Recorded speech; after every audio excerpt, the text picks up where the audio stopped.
The May 2012 Glass Games was the third such event of its kind.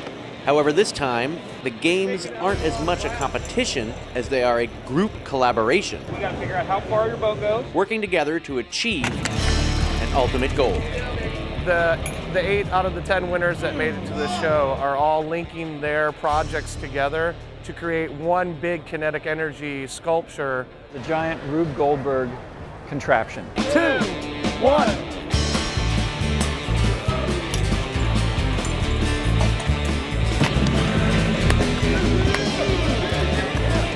Right there. Oh, we're already going down here? Oh!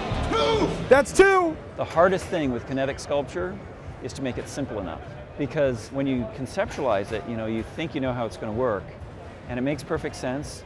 But then when you're actually manifesting it in the physical world, there's all these challenges. A little bit of friction here and here and here and here adds up where it's not functioning. Oh! There it goes.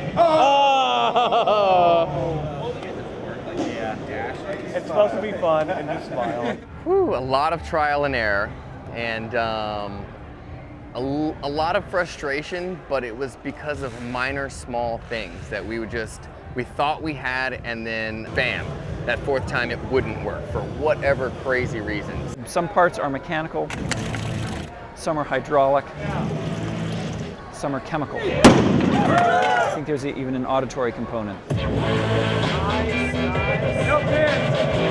And then we're linking them together here to make one big display. It's going to start back there, it's going to end up over here. And at the end of it all, it's going to light a pipe. So because this is a pipe show, it's going to end up lighting the giant pipe that Ham made that's over there. I think it's pretty nearly to scale of the most common, cheapest little blue spoon that you could buy. So how's this all supposed to work?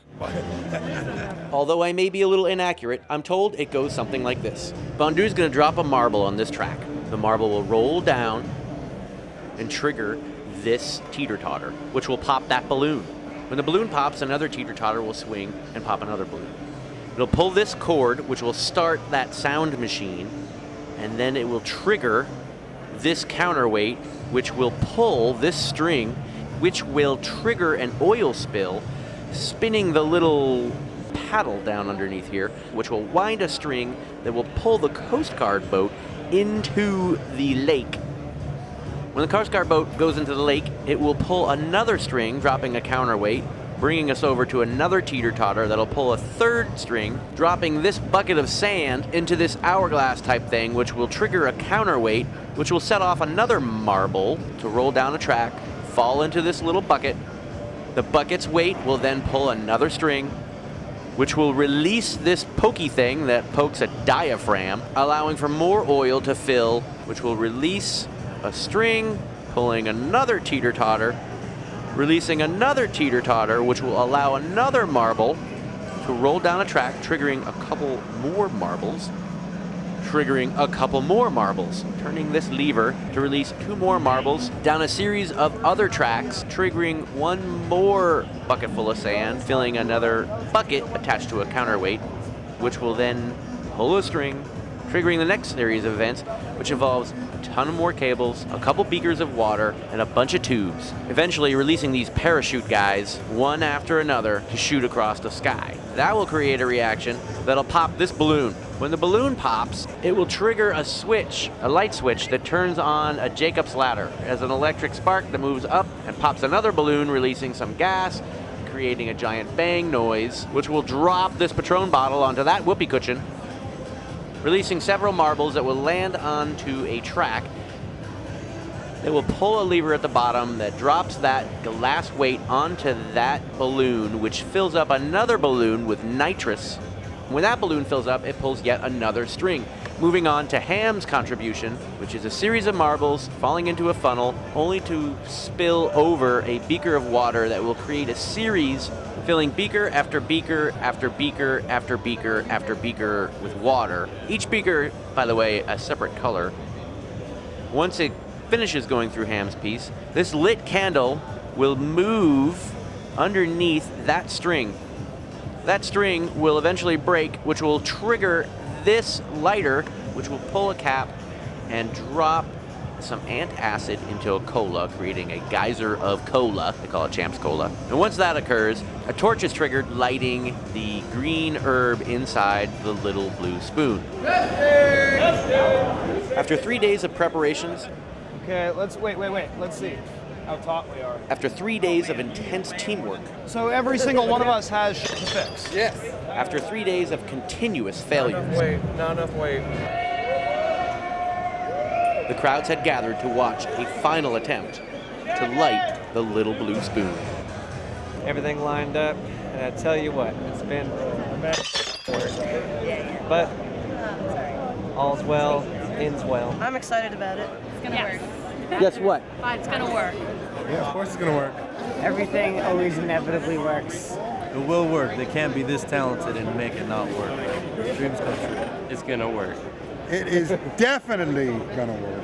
Give it a kiss. This play-by-play brought to you by UST Glass and CHAMPS Trade Shows. Take number 18,659. After a big kiss from Han Brushland, Bondu Dunham takes the marble, puts it on the floor. Marble rolls down the track, triggering balloon after balloon after balloon after sound.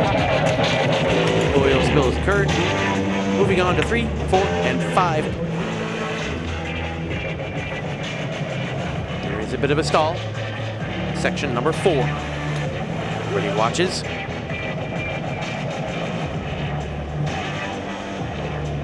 And hand is triggered to make it all occur. Marble rolls down the track.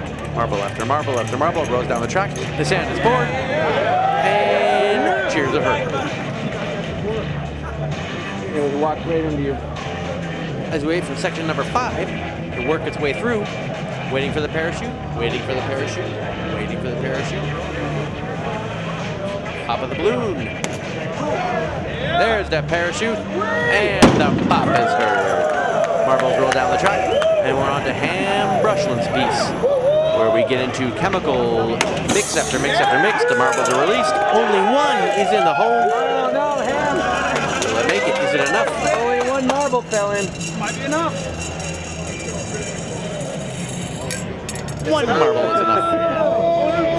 Green liquid pours into one beaker, which pours into another beaker, and another beaker, making pink, making Lester pink.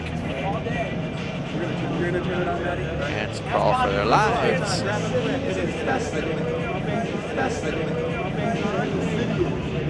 It's on. It should be on. I didn't set it like I set my And it's over. Pink liquid flows into another beaker, releasing darker fluid, turning to green blue. Beaker number 1. Look at the colors. We're at level 17, which releases beaker number 2.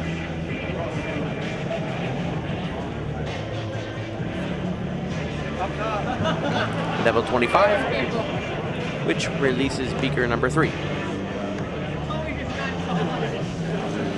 Level 29, which releases beaker number 4. Tops us off,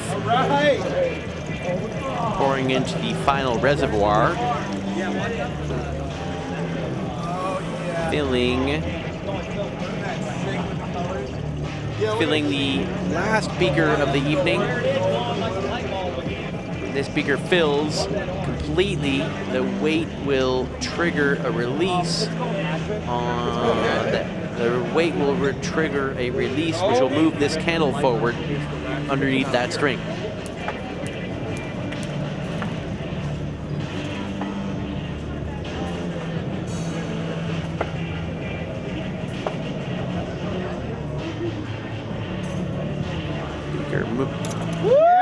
The candle moves. The soda is triggered. The little blue spoon is lit.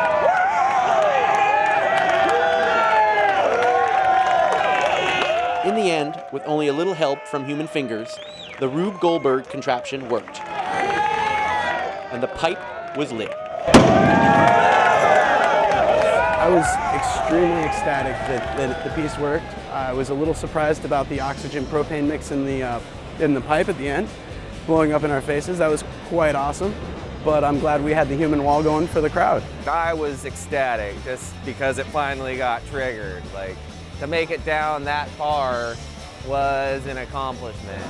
Congratulations! Yeah. Glassblowers Flex, Time, Joe Blow, Ham, Shaggy, Stooky, Maddie White, Jeremiah, and Bondu all gathered around for one group photo in celebration of their success. From Atlantic City, I'm Corey Royer for Blue Hair Media.